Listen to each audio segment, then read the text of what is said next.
I'm Shannon. And I'm Nick.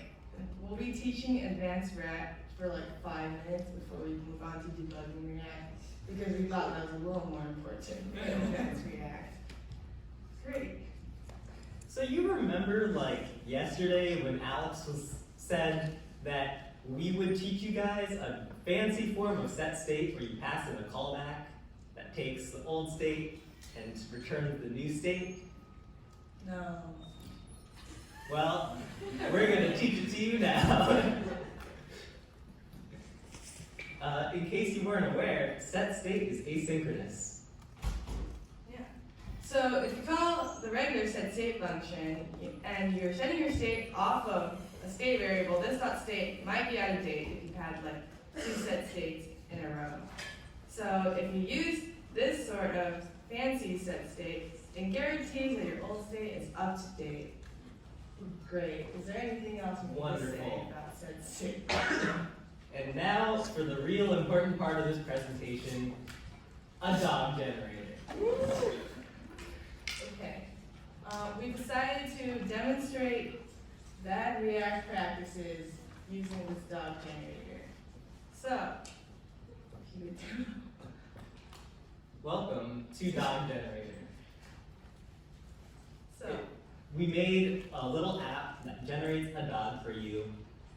This is the intended function. you type in a breed, and it shows you the picture of the breed. Pretty cool. So if you type in Labrador, you get a Labrador. If you type in Alex, you get an Alex. Yeah. Super cool. Pretty cool. Yeah. But now we've gone and implemented it with just the React that you guys know right now. And let's see how it works. So if we type in Labrador, nothing happened. That's not Labrador, right? Big sad. Yeah, pretty sad. So, let's see what we have to do to fix it. So if we actually look, our code consists of 3 main components.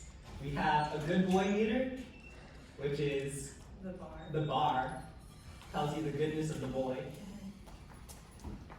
Then we have our app, which has this. This is too small. We have our app, which has our input, the good boy meter, and the dog viewer. And our dog viewer gets a link to a new dog with this fetch dog function. And in component did mount, we fetch a new dog.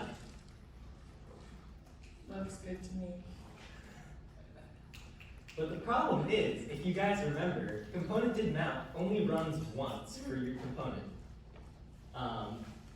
Which means that whenever we type in a new dog breed, we're not getting a new dog. Oh. Alright. No updates. Okay. Only we had a convenient slide explaining. Wow. Oh wait. Yeah, this is our component structure. It's a very simple app. It's a very, very simple app. Okay, we did that. So, common lifecycle methods you guys were taught in Intro to React is constructor and component did mount. Another one that's commonly used is called component did update. Less used, which you probably won't need for the scope of the class, is component will unmount, component should update, and a bunch of others. And these functions do exactly what they say. The constructor runs when you construct the component. So right when you type the HTML tag, component did mount runs right after the component is returned from a render function. And component did update is run right after each time the component is rendered. So if you look at this timeline, you have constructor first, and render, which makes it appear on the screen. And once that's finished, you have now the DOM tree is complete and shown on the screen. Component did mount is called, and this is where you would make your API calls and that sort of thing, and you can start accessing DOM elements. And then, say you get like a state or props update, it triggers a re-render because that's how React works, and then it'll call a new function called component did update, and it goes in this circle forever. Nice. Yeah. Cool. So component update, the important things are that it occurs immediately after you re-render. Except it's not called at the initial render because we just call that component map. So if you see the use case here, it compares your previous props, your user ID, to the current one that's been passed in, and it'll refetch the data if the user ID is different. Yeah. Some live coding. So we're going to add a component did update to our dog viewer so that we can detect when the dog breed changes. You got this.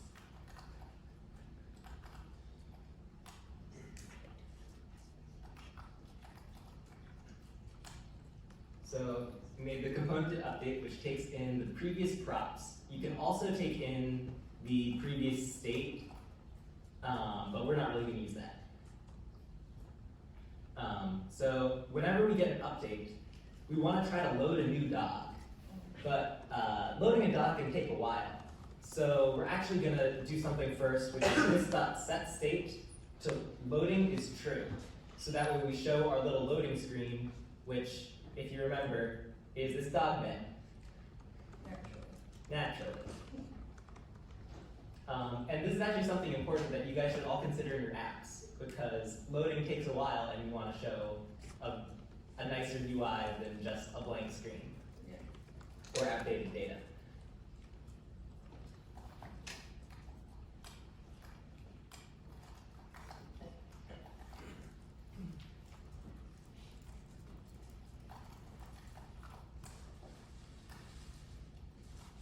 All right. Looks good to me. What happened? Oh no.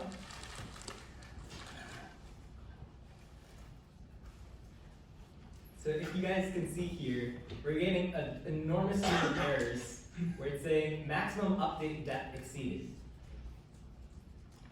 So this actually happens because of some rules with component update. If you see the error, it says this can happen when a component repeatedly calls set state inside component will update or component did update.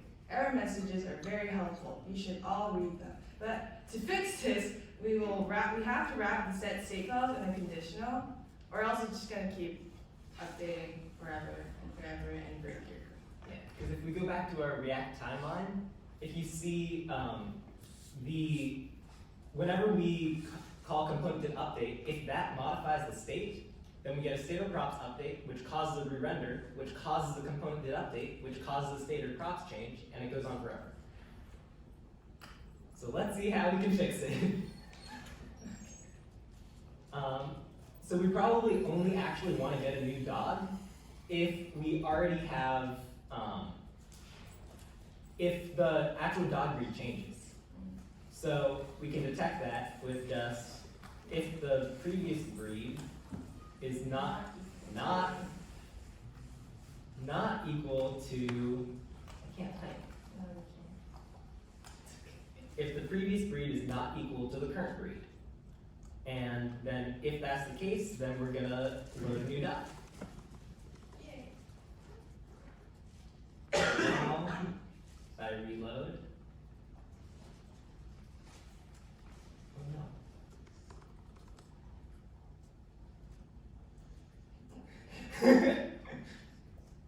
You should just check out to the branch.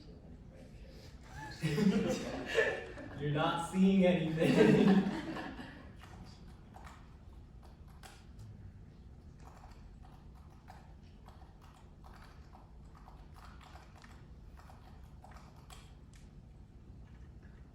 Yeah, Looks the same. but it works this time. Great. Okay, so let's test it out.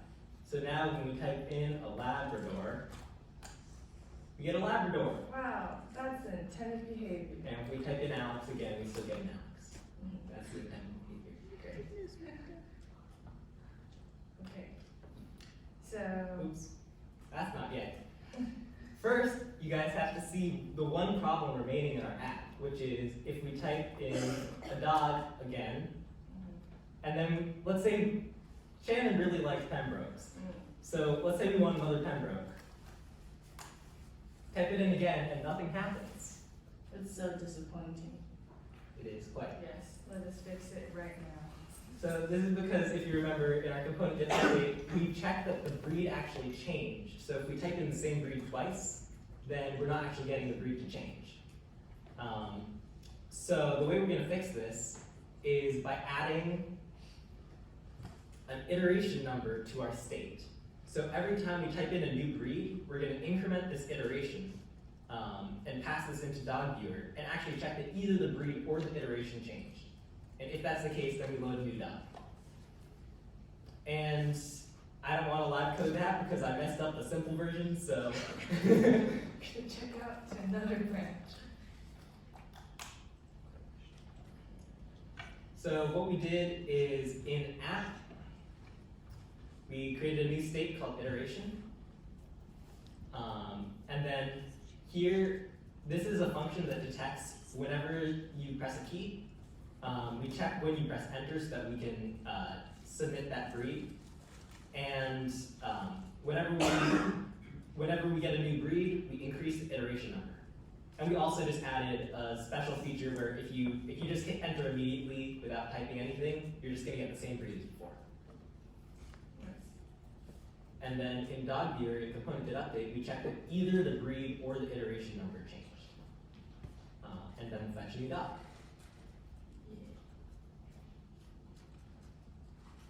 So now, we should be able to get new Pembrokes. Yay! Great.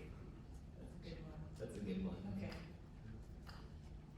Alright, now moving on to our kind of debugging part of this lecture. Yeah. These are things you should not do in React.js because we've seen it happen already and it makes us sad. So we're going to talk about them now. Okay. So one common problem that people face when they're trying to debug their React code, or when they're trying to create some React code, is how do I get the value out of inputs?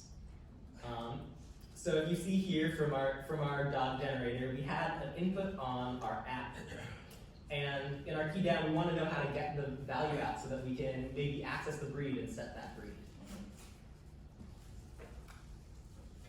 Can we use document.getElement by ID, Nick? No. Why not?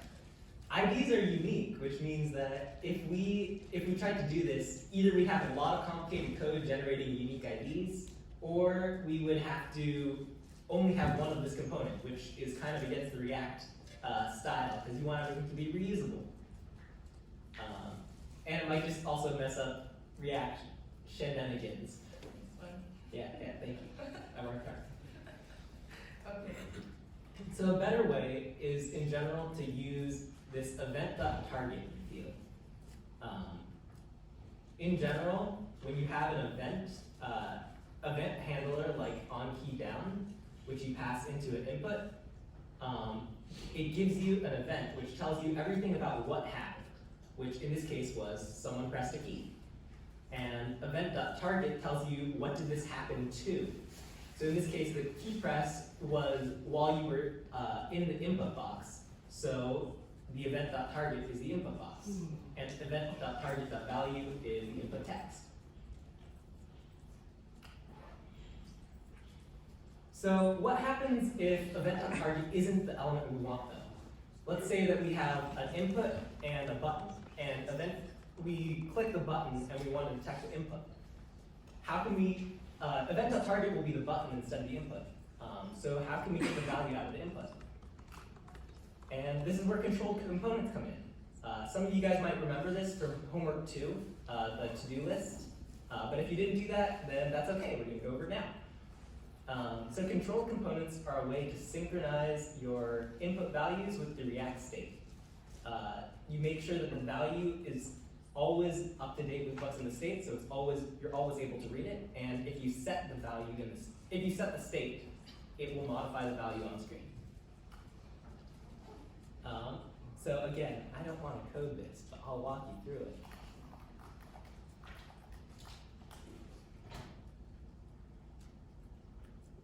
So let's go through how we created a controlled component out of our app. First of all, we created this new state called input, which we want to always be equal to the text that's in this input field. At any given time, we want them to be the same. And this is different from just a break because it might be incomplete, might be empty, but it's always synchronous with what's in the input field. So then we create this handle change function, which every time the thing in the input here, every time it changes, it will call this handle change function and set the state of our input state equal to whatever is in the input. And now in our actual input, we pass in that the value should always be equal to the input, to our input state, which we got here. You see we're using destructuring, which you guys might remember, to get things out of the state. And whenever we change the input, we want to call handle change. And that's actually all it takes to create a controlled component. And this is a really nice structure because this means if we want to add something like, for Shannon likes Pembrokes, right? So maybe every 10 seconds, we want to set the input field equal to Pembroke just to encourage the right kind of behavior. Then we can do that really easily just by setting the state. We just want to set state input equals Pembroke. And that's all we need to do. Can I show this using DevTools?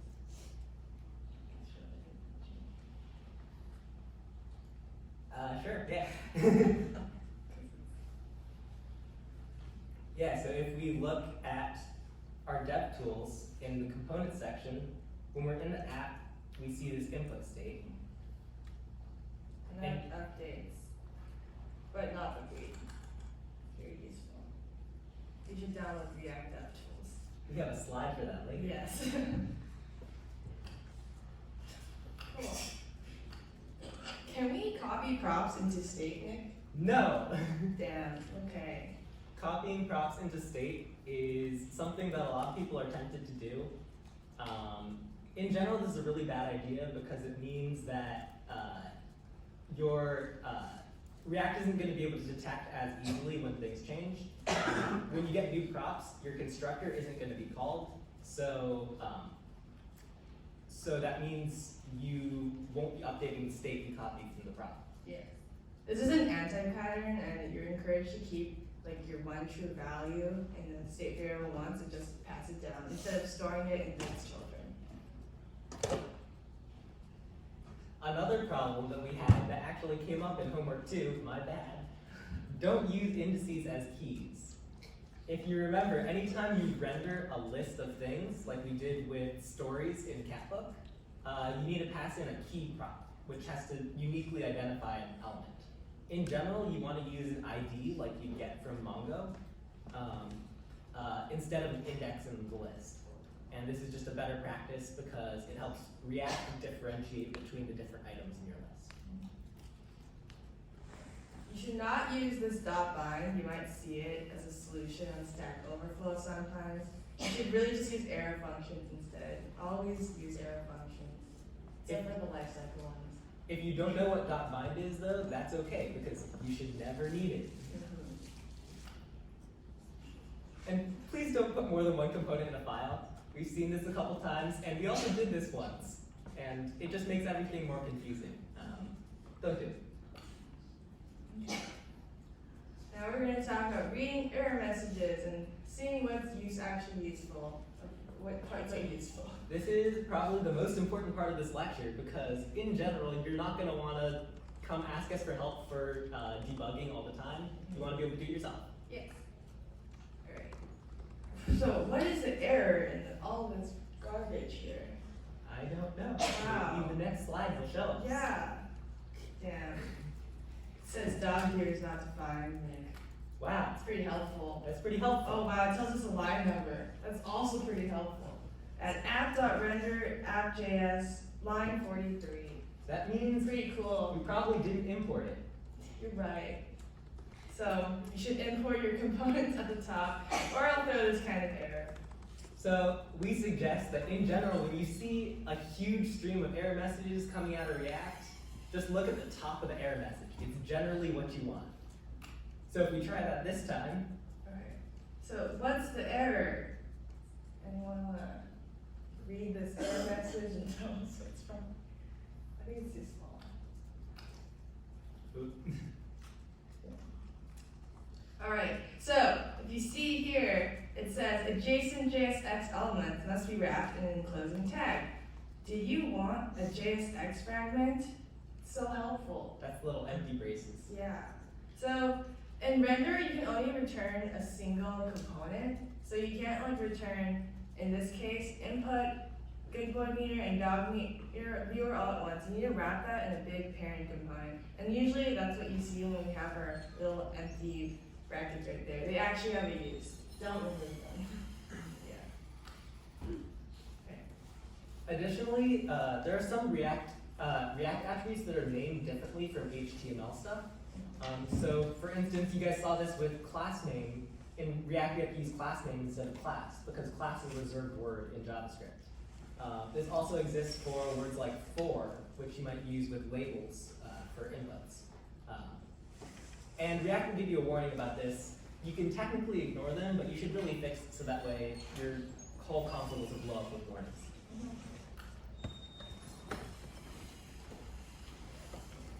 Okay. You're going to encounter a lot more errors. We couldn't possibly put them all on the slide. So if you haven't already, you should download React Developer Tools. We have a link over here. This will make your life a lot easier. Please download these. As in Right now. Right now. There you go. Oh, wait, Yeah. So I guess when you're using these tools, we have like sort of a debugging flow that you guys might want to try. So if you go here and let's say that you're finding an error. In general, the two places you want to start looking for errors are your browser console and in your node server and hot loader terminals. If you find an error there, well, then there you have it, that's your error. If not, then the next place to look is probably in this component structure. A lot of times, you'll find that you can just see right off the bat, oh, I'm putting something where it's not supposed to be, or I'm passing some state or props that I'm not expecting. And that should be your next go-to step when debugging. Yeah. And when you put like console logs in your code, to have a better idea where the message will appear, if you put console log in your React code, it's going to appear in this console here on Chrome.